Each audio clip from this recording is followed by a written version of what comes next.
विद्यार्थी मित्रांनो, 12वी अर्थशास्त्र नवीन अभ्यासक्रमातील जो पहिला पाठ आहे ते म्हणजे सूक्ष्म अर्थशास्त्र आणि स्थूल अर्थशास्त्राचा परिचय हा पाठ आपण अभ्यास करत होतो.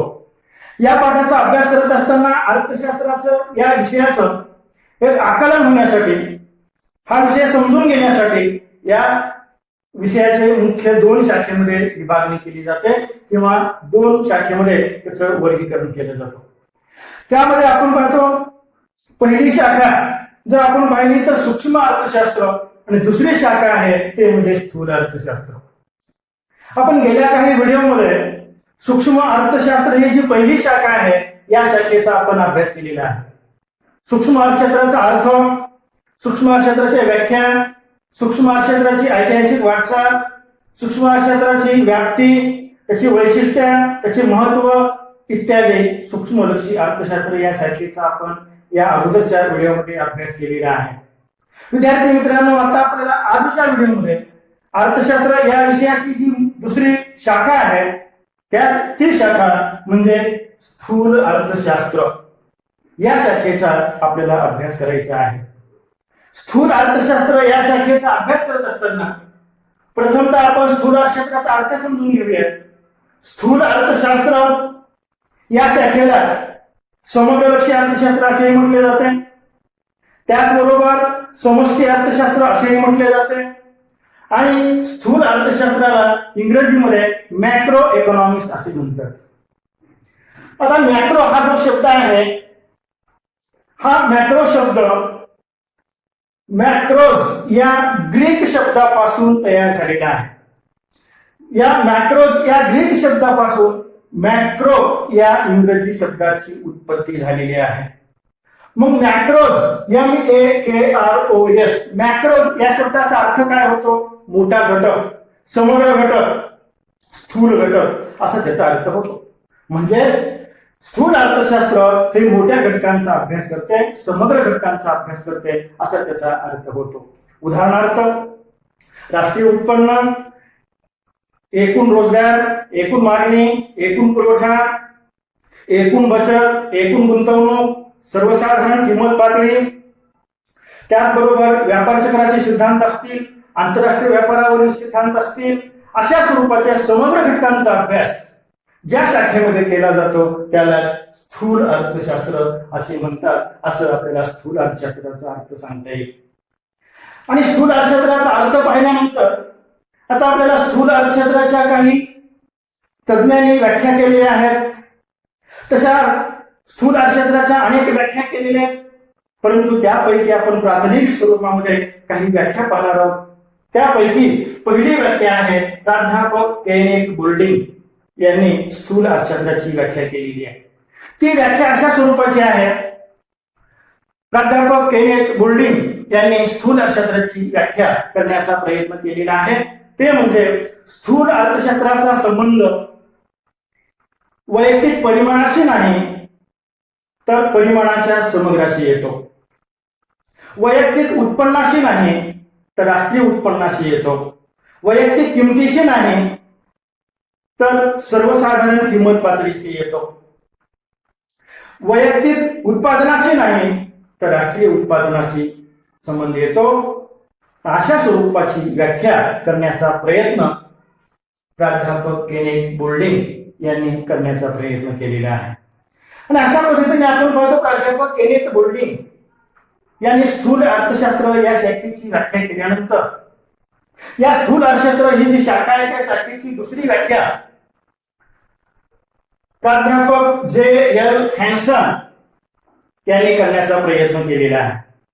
आता स्थूल अर्थशास्त्राची व्याख्या हॅन्सन यांनी जी केलेली आहे ती अशा स्वरूपाची आहे की स्थूल अर्थशास्त्र ही अर्थशास्त्राची एक अशी शाखा आहे की ज्या शाखेमध्ये एकूण रोजगार, एकूण बचत, एकूण गुंतवणूक आणि राष्ट्रीय उत्पन्न यासारख्या समुच्चयात्मक घटकांचा अभ्यास केला जातो. त्याचबरोबर त्यांच्या परस्पर संबंधाचा अभ्यास केला जातो. त्याला स्थूल अर्थशास्त्र असे म्हणतात. अशा स्वरूपाची व्याख्या प्राध्यापक JL हॅन्सन यांनी स्थूल अर्थशास्त्राची करण्याचा प्रयत्न केलेला आहे. त्यानंतर विद्यार्थी मित्रांनो, स्थूल अर्थशास्त्राची तिसरी व्याख्या जर आपण पाहिली, प्राध्यापक कार्ल शॅपिरो यांनी करण्याचा प्रयत्न केलेला आहे. कार्ल शॅपिरो यांनी जे काही स्थूल अर्थशास्त्राची व्याख्या केली ती अशा स्वरूपाची आहे की स्थूल अर्थशास्त्र हे अर्थव्यवस्थेच्या संपूर्ण कार्यपद्धतीशी संबंधित आहे. स्थूल अर्थशास्त्र हे अर्थव्यवस्थेच्या संपूर्ण कार्यपद्धतीशी संबंधित आहे, अशा स्वरूपाची व्याख्या प्राध्यापक कार्ल शॅपिरो यांनी करण्याचा प्रयत्न केलेला आहे. आता विद्यार्थी मित्रांनो, एकंदरीत आपण पाहतो की स्थूल अर्थशास्त्राच्या ज्या व्याख्या आपण काही निवडक तज्ञांच्या पाहिल्या, त्या व्याख्येचा एकंदरीत अर्थ जर पाहिला तर त्या व्याख्येचा काय अर्थ होतो की स्थूल अर्थशास्त्र ही वैयक्तिक घटकांचा अभ्यास करत नाही तर एकूण घटकाचा अभ्यास करते.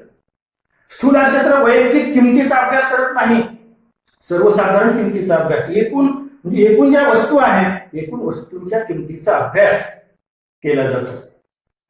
एका व्यक्तीच्या उत्पन्नाचा अभ्यास केला जात नाही तर राष्ट्रीय उत्पन्नाचा अभ्यास केला जातो. एका व्यक्तीच्या उत्पादनाचा अभ्यास केला जात नाही तर एकूण राष्ट्रीय उत्पादनाचा अभ्यास केला जातो.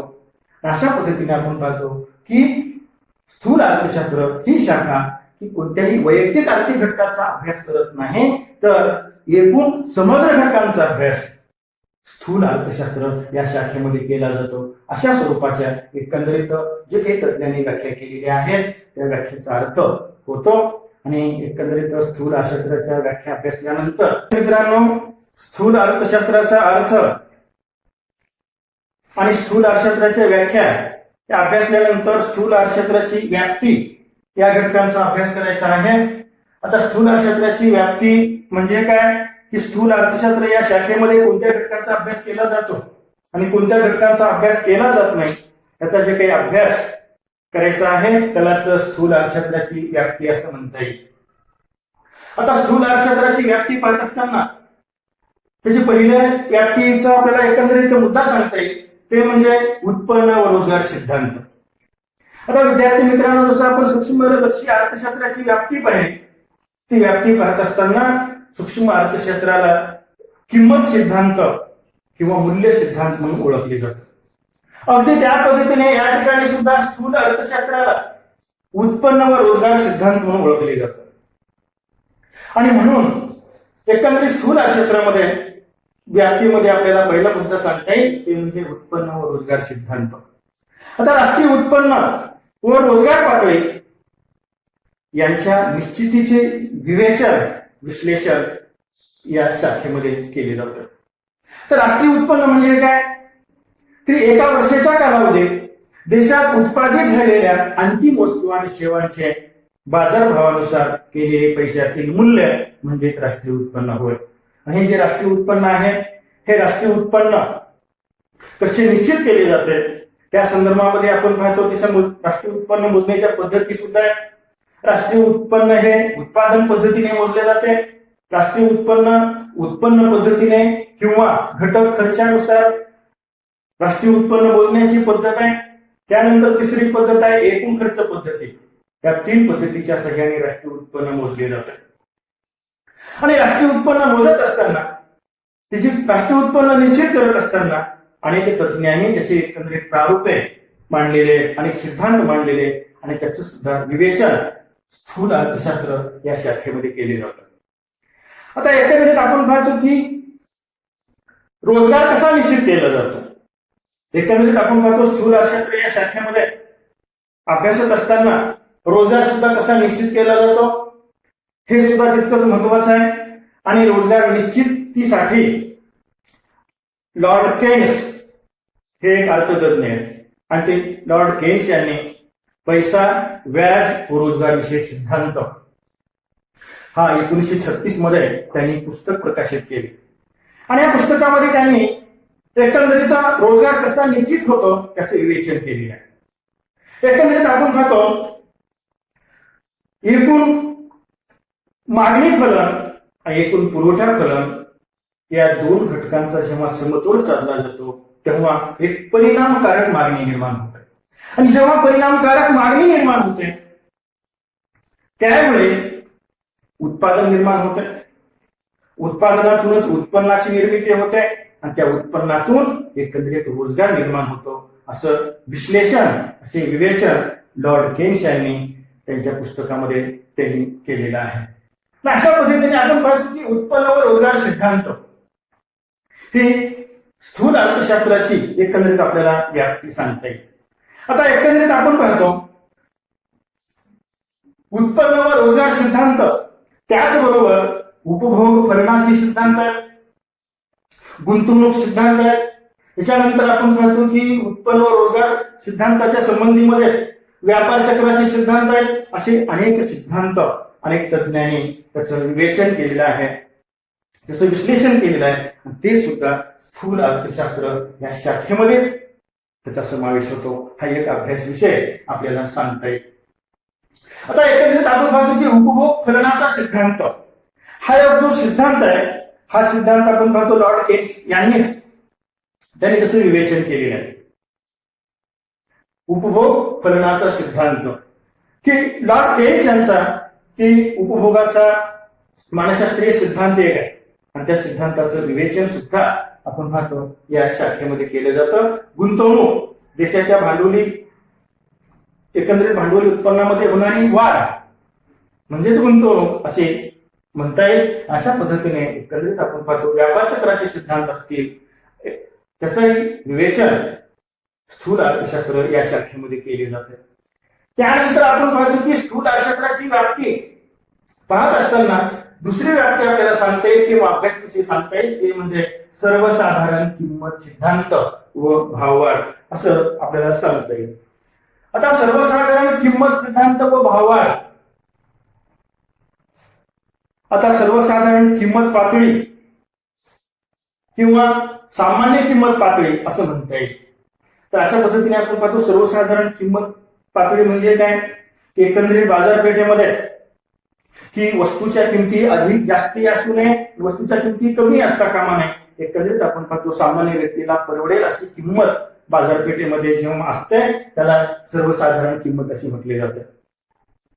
आणि ही जी सर्वसाधारण किंमत पातळी आहे तर त्यामध्ये स्थूल अर्थशास्त्र सर्वसाधारण किंमत पातळी कशी निश्चित होते आणि त्यातील चढ उताराची जी कारणं आहेत त्याचे विवेचन या शाखेमध्ये केले जाते.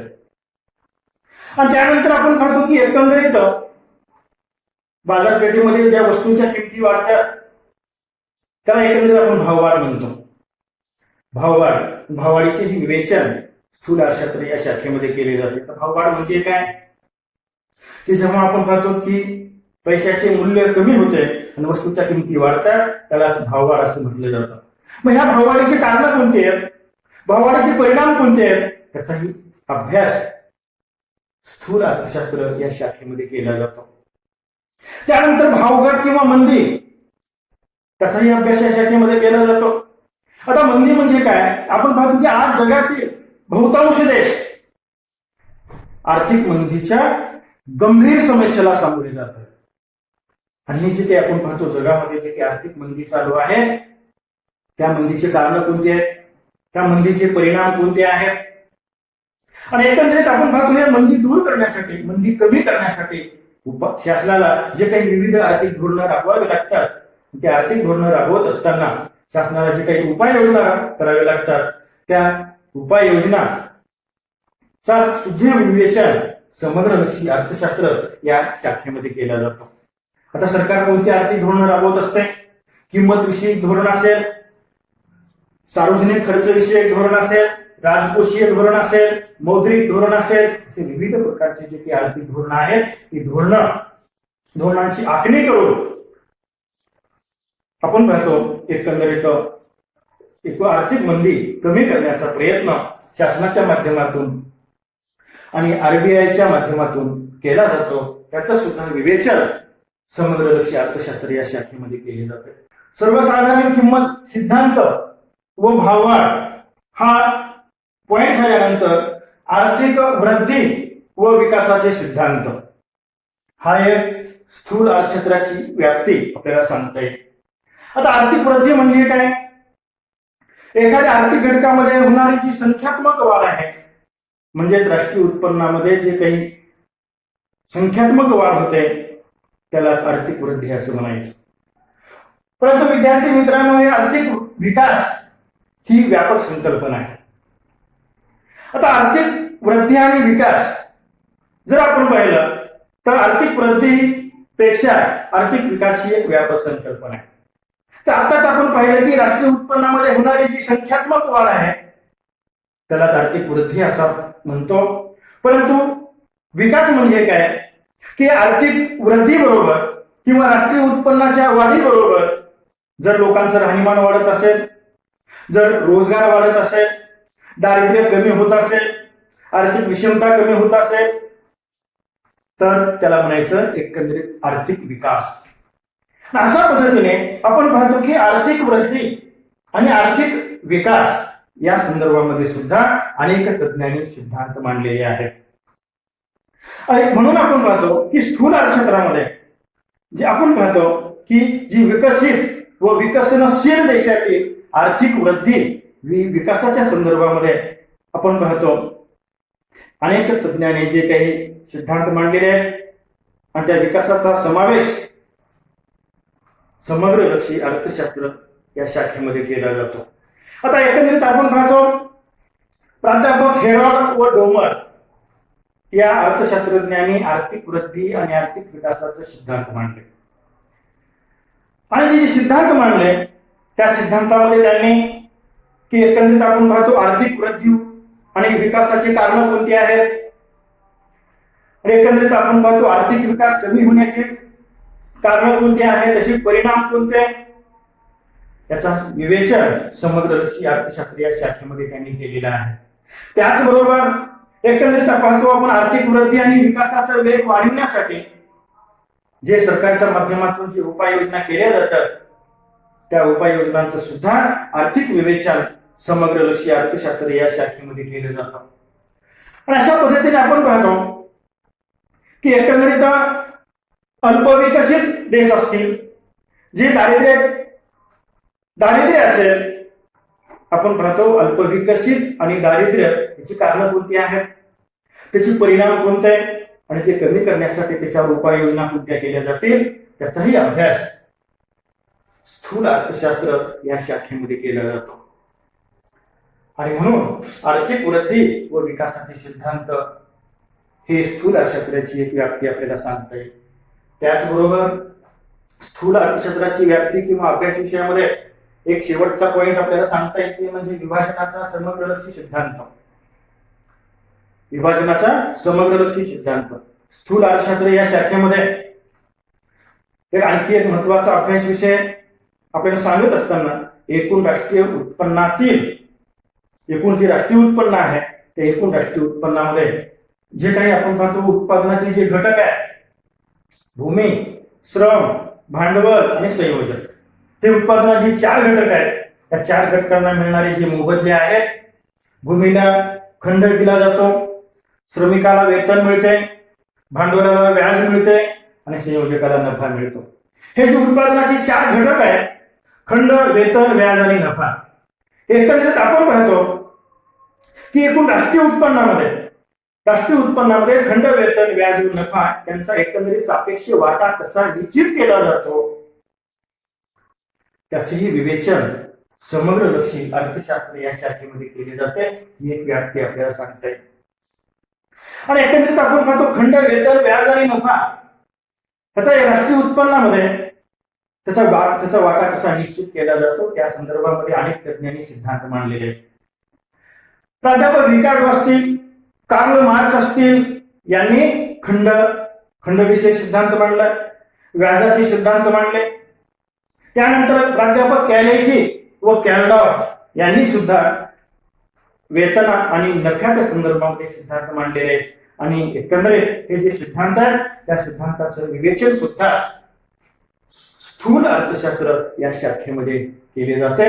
अशा पद्धतीने आपण पाहतो स्थूल अर्थशास्त्राची व्याप्ती किंवा अभ्यास विषय त्याचा अभ्यास करत असताना हे 4 मुद्द्याच्या आधारे त्याचा व्याप्ती किंवा अभ्यास विषय सांगता येईल. ते म्हणजे उत्पन्न व रोजगार सिद्धांत, सर्वसाधारण किंमत सिद्धांत व भाववाढ, आर्थिक वृद्धी व विकासाचे सिद्धांत, त्याच्यानंतर विभाजनाचा समग्रलक्षी सिद्धांत, आणि या 4 मुद्द्याच्या आधारे आपण पाहतो स्थूल अर्थशास्त्राची व्याप्ती किंवा अभ्यास विषय पाहिल्यानंतर पुढच्या व्हिडिओमध्ये स्थूल अर्थशास्त्राची वैशिष्ट्ये याचा अभ्यास करायचा आहे.